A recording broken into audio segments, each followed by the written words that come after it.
Prolog. Der Mann, der zu viel wissen wollte. Manche Menschen beten, manche arbeiten, manche hoffen. Faust tat nichts davon.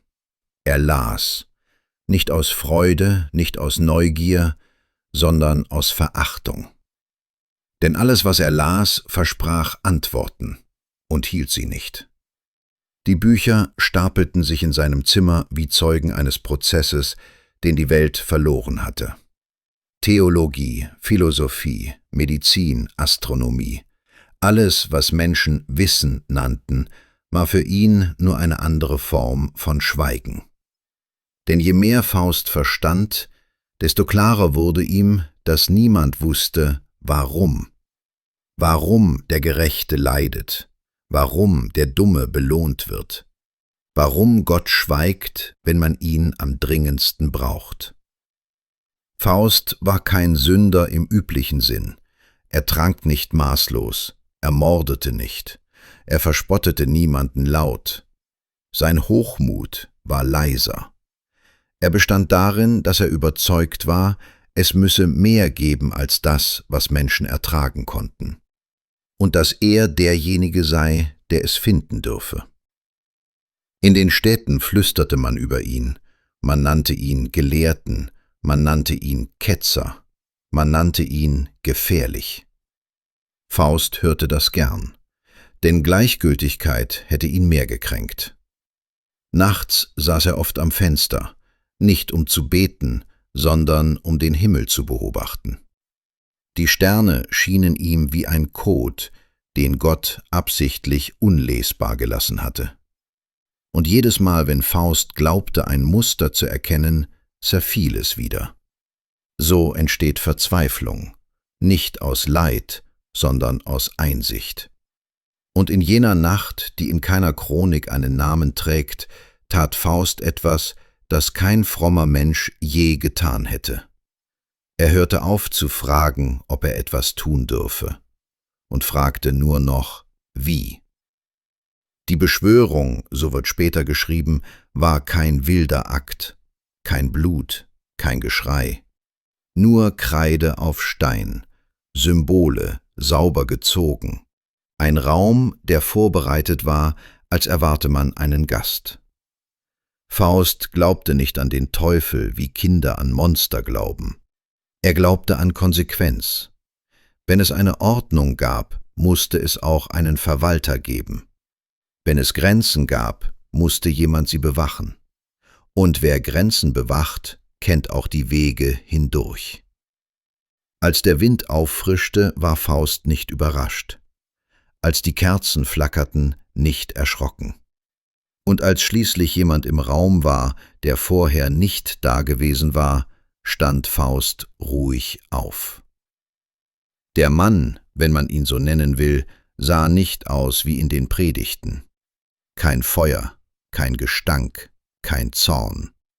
Er wirkte aufmerksam. »Du hast lange gebraucht«, sagte er. Faust antwortete nicht sofort. Er musterte ihn, wie man ein seltenes Instrument betrachtet. »Ich habe niemanden gerufen«, sagte Faust schließlich. Der Mann lächelte leicht. »Das behaupten alle.« Es folgte kein Streit, kein Handel, kein Angebot, nur ein Gespräch über Wissen, über Gott, über den Menschen und über eine Wahrheit, die Faust tiefer traf als jede Drohung, dass der Mensch nicht zu wenig weiß, sondern zu viel erträgt, ohne zu verstehen. Der Mann erklärte nichts, was Faust nicht bereits geahnt hatte. Und genau das war gefährlich. Als er ging, blieb nichts zurück, kein Rauch, kein Zeichen.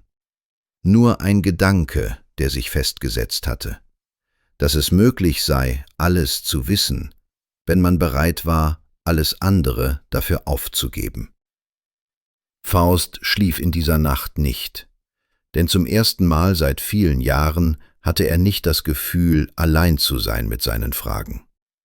Und irgendwo, jenseits der Zeit, begann jemand zu zählen. Nicht Tage, nicht Jahre. Teil 1. Der Ruf. Faust wartete nicht auf ihn, und doch wusste er, dass er wiederkommen würde. Nicht aus Angst, nicht aus Hoffnung, sondern aus einer Gewissheit, die sich nicht mehr vertreiben ließ. Denn wer einmal versteht, dass es Regeln gibt, fragt nicht mehr, ob sie gelten, sondern nur noch, für wen.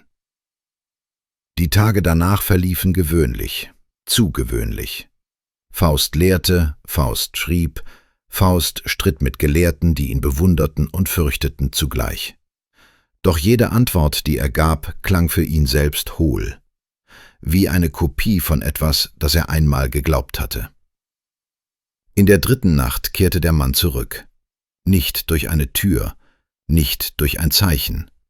Er war einfach da. Faust erschrak nicht. Er empfand etwas viel Beunruhigenderes: Erleichterung. »Du bist also gekommen«, sagte Faust. Der Mann sah sich um, als betrete er einen Raum, den er gut kannte. »Du hast mich nicht gerufen«, sagte er ruhig. »Du hast dich entschieden, nicht mehr wegzusehen.« Faust verschränkte die Hände. »Wenn du gekommen bist, dann sprich.« Der Mann nickte. »Dann hör zu.« Und so begann es. Nicht mit Verführung, nicht mit Versprechen, sondern mit Regeln. »Es gibt keine Abkürzungen«, sagte der Mann, »nur andere Wege. Es gibt keinen Betrug«, fügte er hinzu, »nur unterschiedliche Kosten.« Faust schwieg. »Ich gebe dir nichts«, sagte der Mann, »ich öffne dir nichts, ich zwinge dich zu nichts.« Faust runzelte die Stirn. »Was tust du dann?« Der Mann lächelte kaum merklich. »Ich erkläre.« Und er erklärte, dass Wissen kein Gut sei, sondern ein Gewicht, dass Wahrheit nicht erleuchtet, sondern trennt, dass jeder Schritt jenseits der Grenze nicht verboten, sondern endgültig sei. Dann sprach er von der Frist, 24 Jahre, nicht weil Zeit wichtig wäre, sondern weil der Mensch Zeit braucht, um sich selbst zu verlieren. In diesen Jahren, sagte er, dürfe Faust sehen, was verborgen sei, verstehen, was andere nur glauben, sprechen, wo andere schweigen müssten. Doch dann kam die eigentliche Regel, nicht laut, nicht dramatisch, fast beiläufig. »Wenn es einen Moment gibt«, sagte der Mann, »einen einzigen, in dem du sagst, das genügt, das soll bleiben.« Er machte eine Pause. »Dann endet es.« Faust lachte leise. »Das ist alles?« »Das ist alles.« »Und was geschieht dann?« Der Mann sah ihn an, lange, ohne Drohung. »Dann gehörst du mir.« Faust schüttelte den Kopf. »Das ist kein Vertrag, das ist eine Falle.« »Nein«, sagte der Mann, »es ist eine Entscheidung, die du selbst triffst. Ich werde nicht dabei sein, ich werde nicht erinnern, ich werde nicht mahnen.« Faust trat näher. »Und wenn ich diesen Moment vermeide, wenn ich niemals zufrieden bin?« Da lächelte der Mann zum ersten Mal offen. »Dann wirst du sehr viel lernen.« Faust dachte nach. Lange. Kein Blut, keine Unterschrift, kein Schwur. Nur ein Gedanke, der logisch war bis zur Grausamkeit. »Und wenn ich scheitere?«, fragte Faust. »Dann scheiterst du nicht an mir«, antwortete der Mann ruhig, »sondern an dir.« Es war still im Raum, so still, dass Faust seinen eigenen Atem hörte.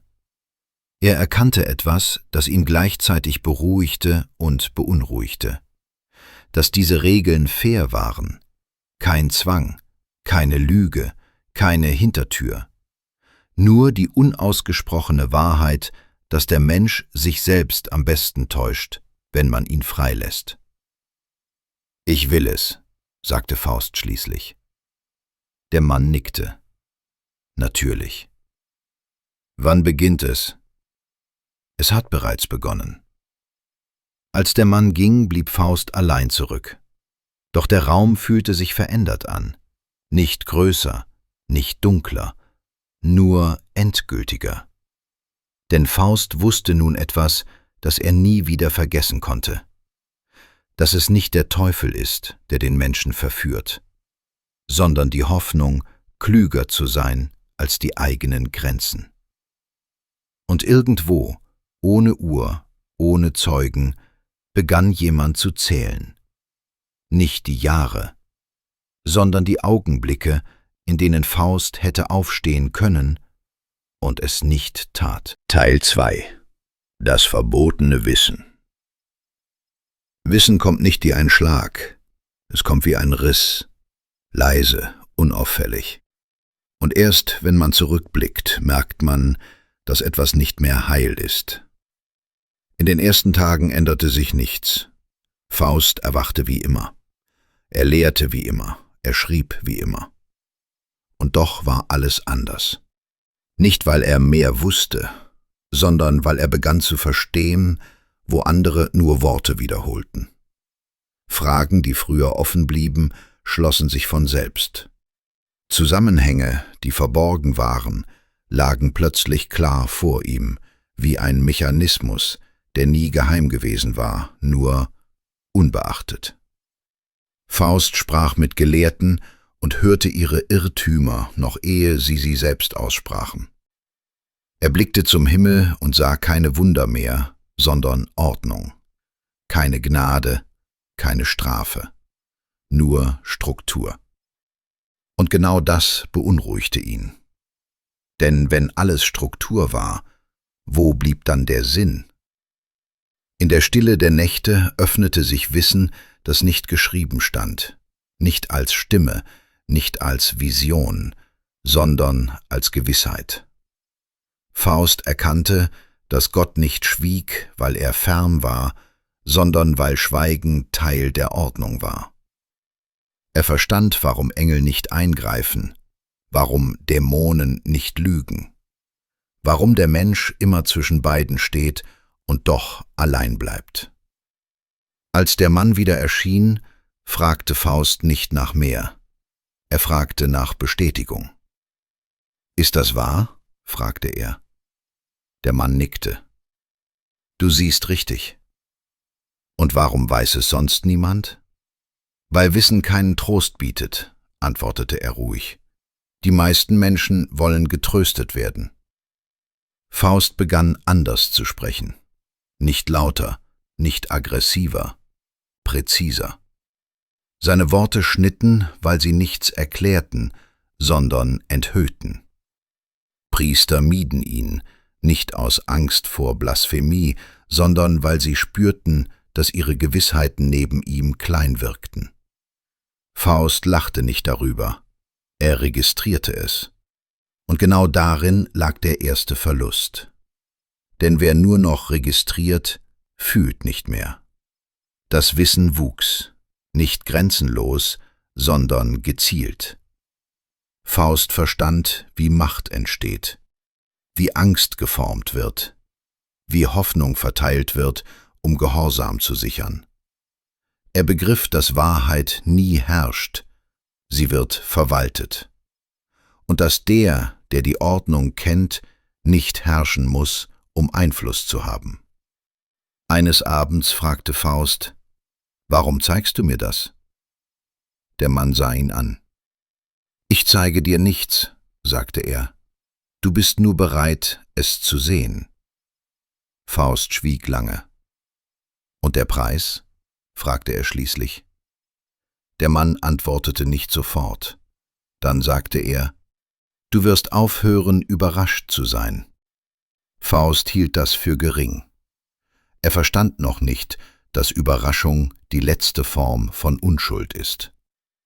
Mit jedem Tag wurde die Welt berechenbarer, und mit jeder Berechnung verlor sie etwas von dem, was Menschen Hoffnung nennen.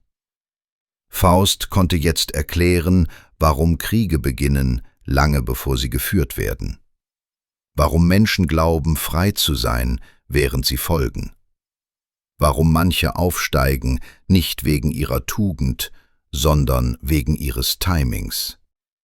Er begann zu schweigen, denn es war einfacher, nichts zu sagen, als ständig Recht zu haben. Und irgendwo, in einem Gedanken, den Faust nicht zu Ende dachte, regte sich etwas Neues. Nicht Stolz, sondern Distanz. Der Mann kam seltener, und genau das war das deutlichste Zeichen. Denn was verstanden ist, muss nicht mehr erklärt werden. Faust stand nun an der Schwelle zu etwas, das er noch nicht benennen konnte. Doch tief in ihm hatte sich bereits eine Frage eingenistet. Nicht, was kann ich noch wissen, sondern, was nützt es mir? Und mit dieser Frage begann etwas zu kippen. Nicht laut, nicht sichtbar, aber unumkehrbar. Teil 3: Macht über Menschen.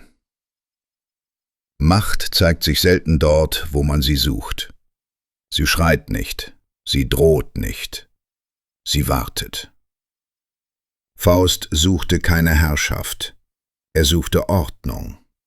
Und Ordnung, so hatte er gelernt, beginnt dort, wo andere verwirrt sind. Am Anfang war es harmlos. Ein Hinweis hier, ein Satz dort, ein Wissen zur richtigen Zeit ausgesprochen. Ein Fürst änderte eine Entscheidung, ein Richter zögerte, ein Gelehrter verstummte. Nicht, weil Faust befahl, sondern weil er wusste. Und Wissen richtig platziert wirkt wie ein Naturgesetz. Faust begann eingeladen zu werden, nicht offiziell, nicht feierlich. Man bat ihn um Rat, man stellte ihm Fragen, die man öffentlich nicht zu stellen wagte. Was wird geschehen, wenn wir diesen Schritt tun? Wer profitiert wirklich? Wen wird es treffen und wann? Faust antwortete ruhig, ohne Moral, ohne Urteil. Und genau das machte ihn glaubwürdig. Denn Menschen misstrauen dem Prediger, aber sie vertrauen dem, der nichts fordert. Er bemerkte es erst spät, dass sich Räume veränderten, wenn er sie betrat. Gespräche wurden vorsichtiger, Blicke suchender, Entscheidungen schwerer. Nicht aus Angst vor ihm, sondern aus dem Wunsch, ihm zu gefallen.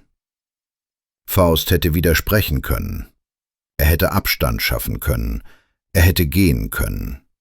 Doch warum sollte er? Er tat nichts Böses. Er sagte nur, was ohnehin geschehen würde. Als der Mann wieder erschien, fragte Faust nicht mehr nach Wissen.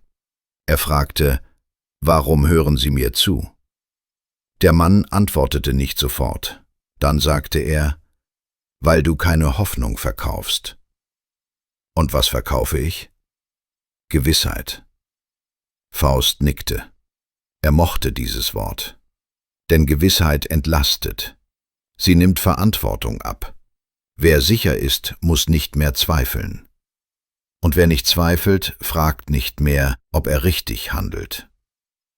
Faust begann zu sehen, wie leicht sich Menschen bewegen lassen. Nicht durch Zwang, sondern durch Rahmen. Man zeigt ihnen zwei Wege und verschweigt den dritten. Man erklärt Folgen und entscheidet, welche man betont.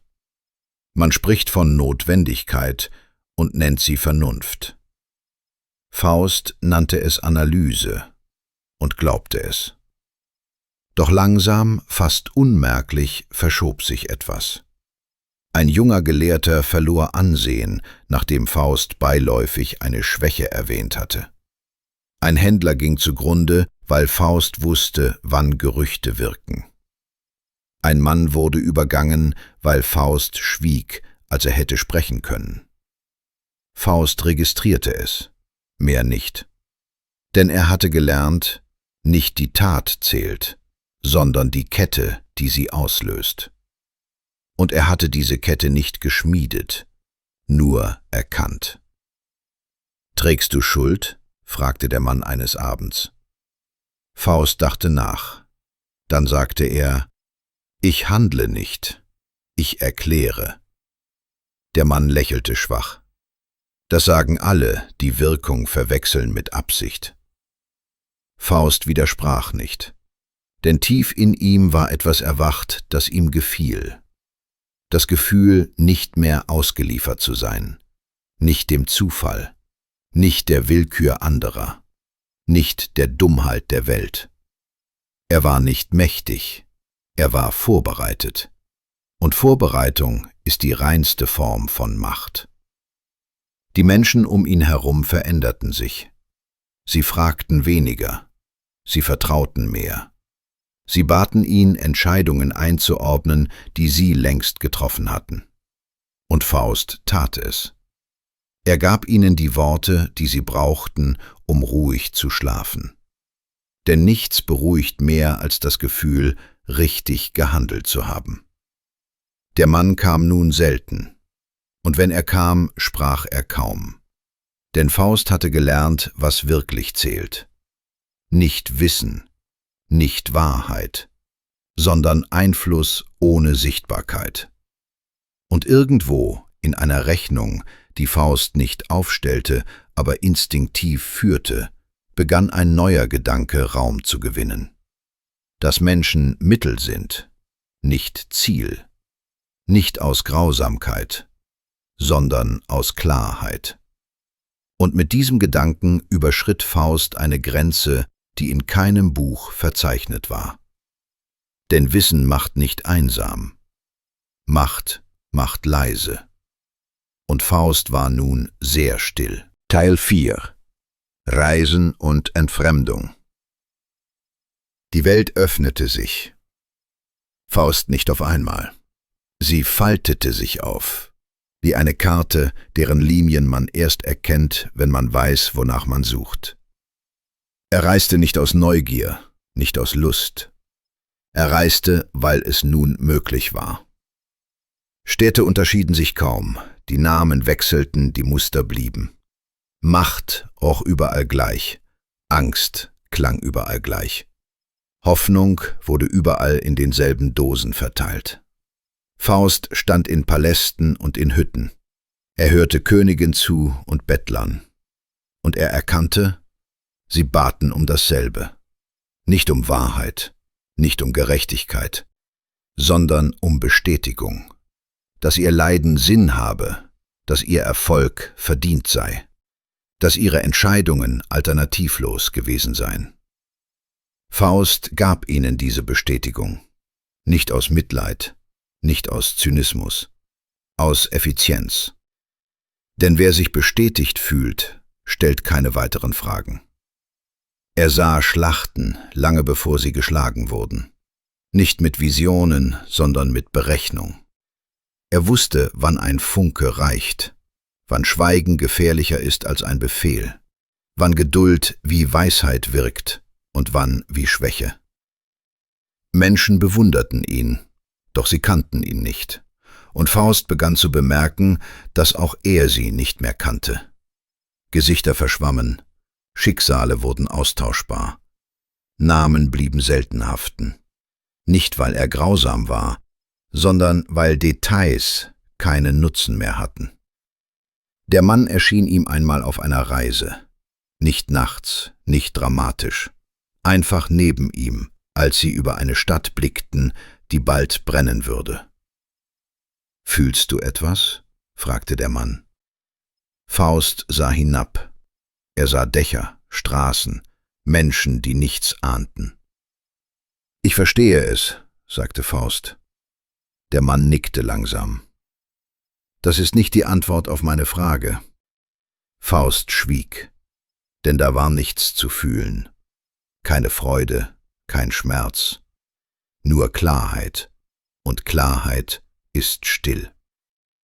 Faust begann sich zu langweilen, nicht weil nichts geschah, sondern weil alles vorhersehbar war. Überraschung war verschwunden, Staunen ein altes Wort, Angst ein Konzept. Er konnte handeln oder nicht handeln, der Ausgang war bekannt. Er begriff, dass Macht ihren Reiz verliert, wenn sie selbstverständlich wird. Und genau das war das Beunruhigendste. Denn Faust hatte alles erreicht, was er gewollt hatte, und nichts davon fühlte sich wie ein Ziel an. Die Menschen um ihn herum waren zu Statisten geworden. Nicht absichtlich, nicht böswillig, sondern weil Faust nicht mehr Teil ihrer Welt war. Er sah sie von außen, wie Figuren, deren Züge er kannte, noch ehe sie machten. Und wer die Züge kennt, spielt nicht mehr mit. Er beobachtet. Faust fragte sich zum ersten Mal, ob Wissen wirklich Macht war oder nur Distanz. Ob er gestiegen war oder sich entfernt hatte. Doch diese Fragen waren leise und kurz, denn es gab nichts mehr, was sie drängte. Der Mann sprach kaum noch mit ihm, und als Faust ihn darauf ansprach, antwortete er nur: »Du brauchst mich nicht mehr.« Faust hätte erschrecken können, doch stattdessen fühlte er etwas anderes: Stolz. Denn unabhängig zu sein von dem, der die Regeln erklärt hatte, schien ihm ein Fortschritt. Er verstand nicht, dass genau das Teil der Regeln war. Die Welt lag ihm offen, doch sie war flach geworden, ohne Tiefe, ohne Widerstand. Und in dieser flachen Weite begann Faust nach etwas zu suchen, das er lange nicht mehr gespürt hatte. Nicht Wissen, nicht Einfluss, sondern Bedeutung. Er wusste noch nicht, dass diese Suche gefährlicher war als alles zuvor. Denn Wissen entfernt, Macht isoliert. Aber Bedeutung fordert einen Preis. Und irgendwo, unbemerkt, begann sich etwas zu verschieben. Faust suchte nicht mehr, um zu verstehen. Er suchte, um etwas zu fühlen. Und damit näherte er sich dem Moment, den keine Regel verhindern konnte. Teil 5. Die falsche Erfüllung. Faust suchte nichts Konkretes, und genau deshalb fand er es. Denn das, was man nicht benennt, kann jede Form annehmen. Es war kein Ort, kein Reich, kein Triumph. Es war ein Bild, nicht von einer Frau, sondern von Vollkommenheit. Schönheit nicht als Körper, sondern als Idee. Ohne Mangel, ohne Widerstand, ohne Forderung. Sie erschien nicht plötzlich. Sie war da, als wäre sie immer da gewesen. Faust nannte sie nicht beim Namen. Namen binden, und er wollte nichts binden. In ihrer Nähe veränderte sich die Zeit, nicht schneller, nicht langsamer, unwichtig. Gespräche hatten kein Ziel, Berührungen keinen Zweck, Nähe keine Konsequenz. Es war Ruhe, aber keine, die aus Frieden entsteht, sondern eine, die aus Abwesenheit geboren wird. Faust spürte etwas, das er lange nicht mehr gekannt hatte. Er musste nichts erklären. Keine Ordnung, keine Analyse, keine Folgen. Nur Sein. Und genau das war die größte Illusion. Denn was nichts fordert, nimmt alles. Der Mann erschien ihm ein letztes Mal in dieser Phase. Nicht mahnend, nicht spöttisch, nur beobachtend. »Ist das es?« fragte er. Faust antwortete nicht sofort. Er betrachtete das Bild, diese Nähe ohne Gewicht, diese Vollkommenheit ohne Tiefe. »Es ist angenehm«, sagte er schließlich. Der Mann nickte. »Angenehm ist gefährlich.« Faust runzelte die Stirn. »Du hast gesagt, ich werde nicht erinnert.« »Ich erinnere dich nicht«, antwortete der Mann ruhig. »Ich frage.« Faust schwieg, denn in ihm regte sich etwas, das er nicht benennen wollte. Nicht Glück, nicht Liebe, Erleichterung. Die Erleichterung, nicht mehr allein zu sein, ohne sich wirklich zu binden. Die Erleichterung, gesehen zu werden, ohne gesehen zu werden. Faust begann, Zeit zu vergessen. Nicht Tage, nicht Jahre, Momente. Und genau darin lag die Gefahr. Denn die Regel war nicht, dass er leiden müsse. Die Regel war, dass er stehen bleiben könne. Die Vollkommenheit, die er gefunden hatte, veränderte sich nicht. Sie alterte nicht. Sie widersprach nicht. Sie stellte keine Fragen. Und Faust begann, sie zu schützen. Nicht vor anderen, vor sich selbst. Er mied Gedanken, die sie trübten. Er vermied Fragen, die Tiefe verlangten. Denn Tiefe hätte Veränderung bedeutet, und Veränderung hätte Verlust bedeutet. Faust hatte gelernt, alles zu verlieren, außer diesem Gefühl. Und genau das war neu. Denn bisher hatte er verzichtet, um zu gewinnen. Jetzt begann er, zu gewinnen, um nicht zu verlieren. Der Mann sprach kaum noch. Und als Faust ihn ein letztes Mal fragte, ob dies der Moment sei, antwortete er nur: »Du wirst es wissen.« Faust glaubte noch Zeit zu haben, denn nichts drängte, nichts drohte, nichts endete. Und gerade deshalb war es so gefährlich. Denn der Moment, der alles entscheidet, kommt nicht mit Donner. Er kommt als Wunsch, dass nichts sich ändern möge. Faust saß oft still und dachte nichts. Und in dieser Gedankenlosigkeit lag bereits das Wort, das alles beenden konnte. Er hatte es noch nicht gesprochen, aber es lag bereit. Wie ein Atemzug, der nicht mehr hinaus will. Teil 6. Die Warnungen. Warnungen kommen selten als Warnungen, denn wer gewarnt werden will, hört nicht zu. Sie kommen als Zufälle, als Störungen, als kleine Risse in etwas, das man für stabil hielt. Faust bemerkte sie zuerst nicht, nicht weil sie verborgen waren, sondern weil sie unscheinbar waren. Ein Satz, den er vergaß, ein Name, der ihm nicht einfiel, ein Gedanke, der sich nicht mehr zu Ende führen ließ. Er schrieb es der Müdigkeit zu, der Wiederholung, der Zeit. Denn Zeit, so hatte er gelernt, ist etwas, das andere betrifft. Doch dann begannen die Zahlen. Nicht laut, nicht deutlich. Zuerst waren es Rechnungen, die nicht mehr aufgingen, Prognosen, die sich verschoben, Ereignisse, die früher eingetreten waren als erwartet. Nicht genug, um Zweifel zu säen, genug, um Unruhe zu erzeugen. Faust begann genauer hinzusehen. Und wer genauer hinsieht, merkt irgendwann, dass es nicht die Welt ist, die sich verändert, sondern der Maßstab. Er erkannte, dass er begann, Zeit nicht mehr als Dauer zu empfinden, sondern als Abfolge von Schwellen.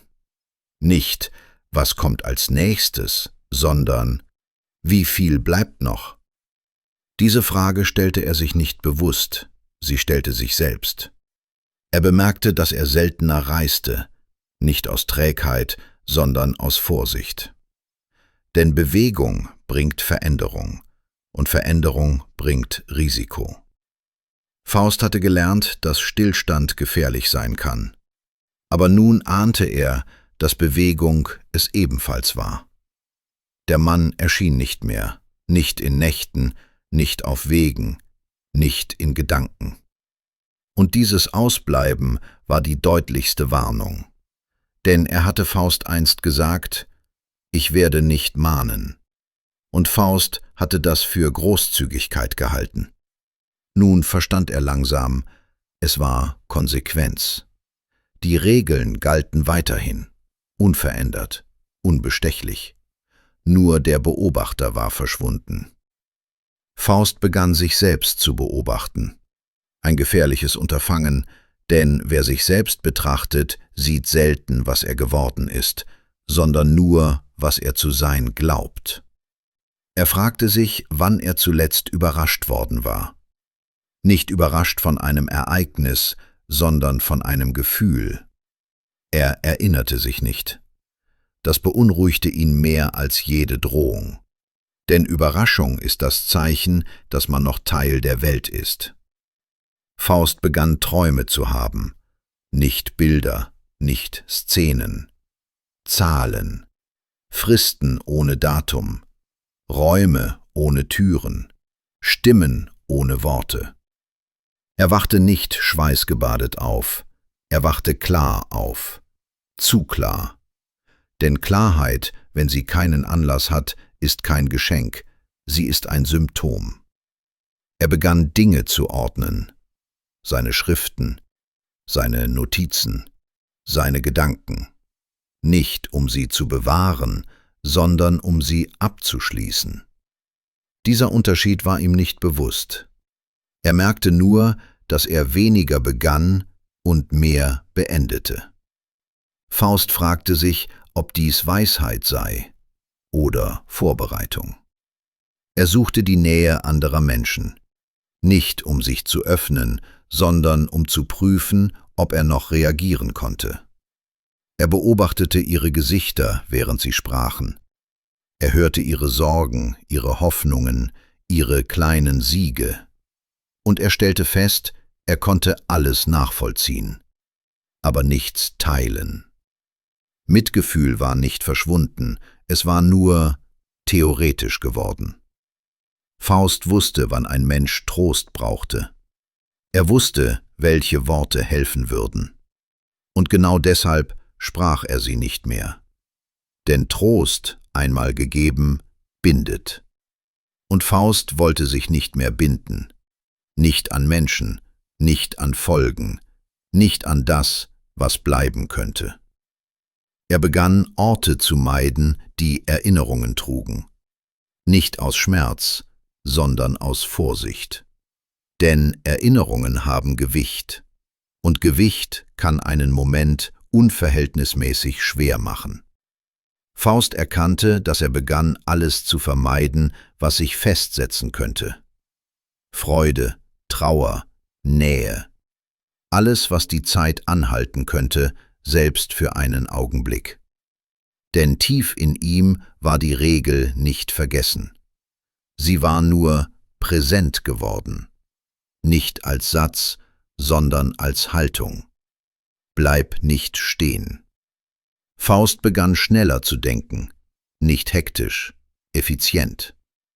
Er verkürzte Wege, vereinfachte Entscheidungen, reduzierte Alternativen. Denn jede Alternative ist eine Einladung zum Innehalten. Und Innehalten war nun das Gefährlichste. Er fragte sich, ob dies Freiheit sei oder bereits Angst.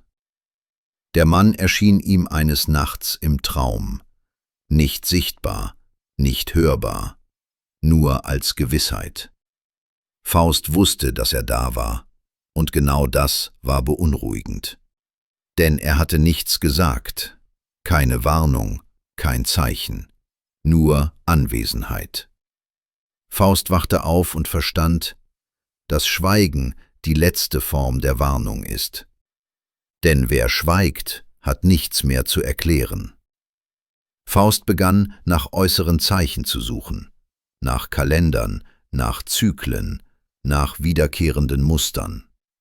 Er rechnete, verglich, projizierte und erkannte schließlich, dass er sich irrte. Nicht die Zeit lief ihm davon, er lief ihr entgegen. Denn Zeit, so verstand er nun, ist kein Strom, sie ist ein Raum. Und er hatte ihn fast durchschritten. Faust begann Nächte wach zu liegen, nicht aus Angst, aus Wachsamkeit. Er lauschte in sich hinein, als könnte er den Moment hören, wenn er käme. Doch der Moment macht kein Geräusch, er kommt als Gedanke, als leiser Wunsch, als müdes Einverständnis. Faust bemerkte, dass er begann, sich nach Ruhe zu sehnen, nicht Schlaf, nicht Frieden, Ruhe. Die Ruhe, die entsteht, wenn nichts mehr entschieden werden muss. Und genau darin lag die größte Gefahr. Denn die Regel lautete nicht, du darfst nicht glücklich sein. Sie lautete, du darfst es nicht festhalten wollen. Faust fragte sich, ob er diese Grenze überhaupt erkennen würde oder ob sie ihn erkennen würde. Er begann seine eigenen Gedanken zu misstrauen, nicht weil sie falsch waren, sondern weil sie angenehm wurden. Er mied alles, was ihn entspannte, Musik, Gesellschaft, Wiederholung. Denn Entspannung senkt die Wachsamkeit. und Wachsamkeit war nun sein einziger Schutz. Faust hatte geglaubt, die Regel sei grausam, weil sie streng war. Nun verstand er, dass sie grausam war, weil sie logisch war.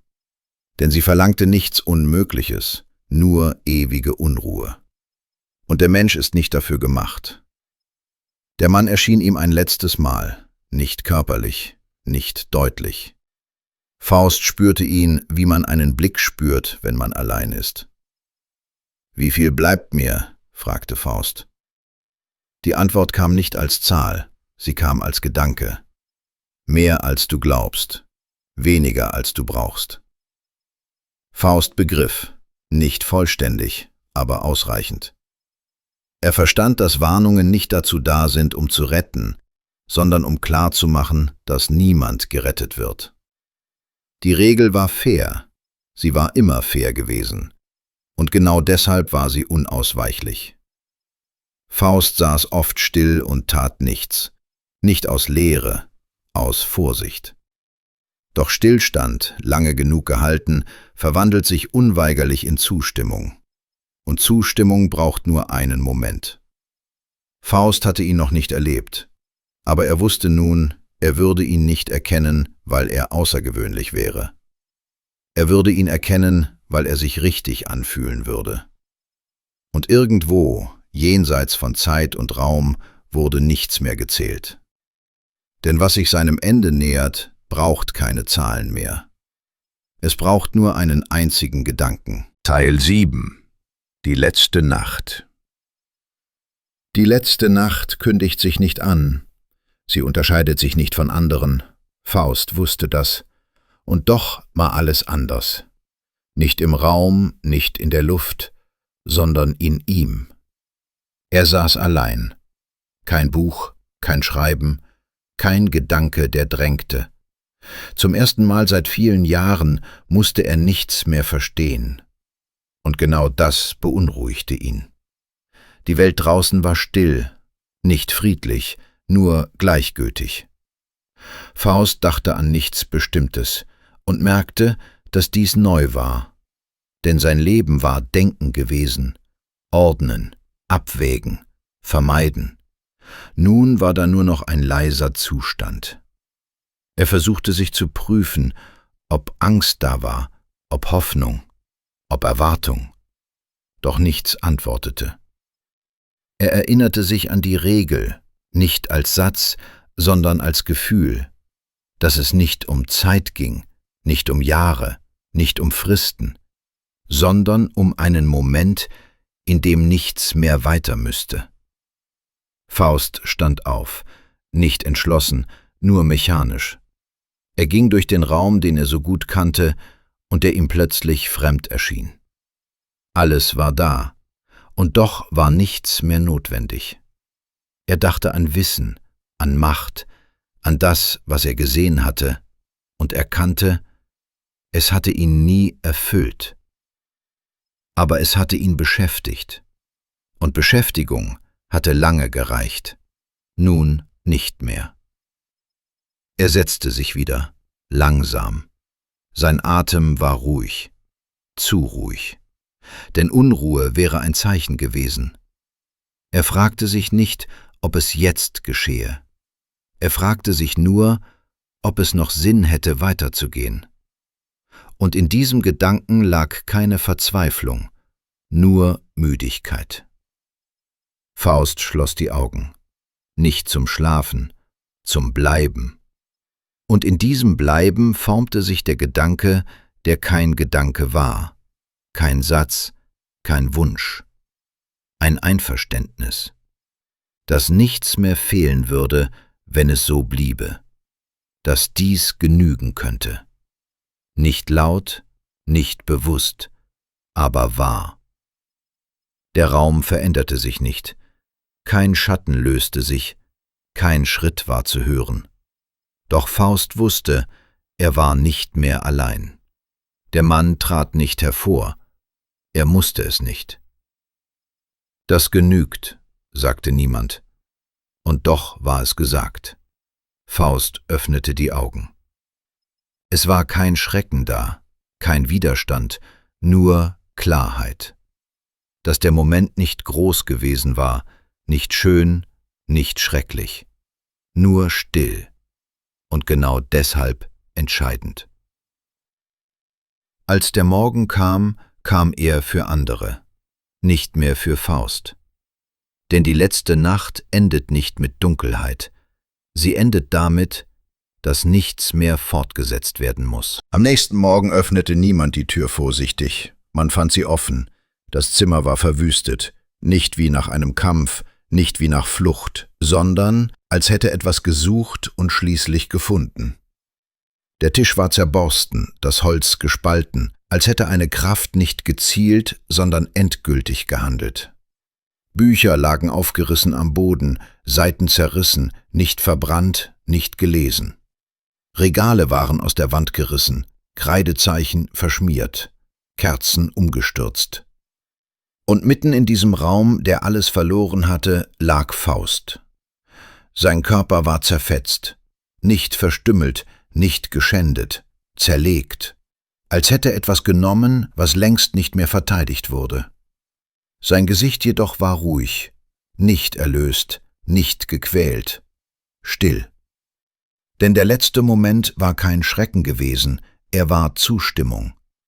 Und was man zustimmt, wird nicht geraubt, es wird abgeholt.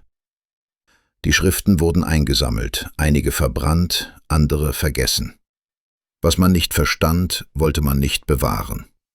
Und so blieb von Faust nicht sein Wissen, nicht seine Macht, nicht seine Einsicht, nur eine Geschichte. Dass ein Mensch alles haben kann und dennoch an dem scheitert, was er selbst für harmlos hielt. Der Mann mit den Regeln wurde nie gesehen, denn er musste nicht erscheinen. Er hatte nichts genommen, was ihm nicht gegeben worden war. Und wenn heute jemand in stillen Nächten zu lange über den Sinn der Dinge nachdenkt, wenn jemand beginnt zu glauben, er könne sich über jedes Maß erheben, über jede Grenze hinausdenken, dann sitzt der Mann vielleicht wieder irgendwo, nicht wartend, nicht lockend, nur aufmerksam. Denn das Ende kommt nicht durch Verführung, es kommt durch einen einzigen Gedanken, dass es so bleiben darf. Und wenn dieser Gedanke fällt, ist nichts mehr zu verhandeln. Dann ist alles bereits entschieden.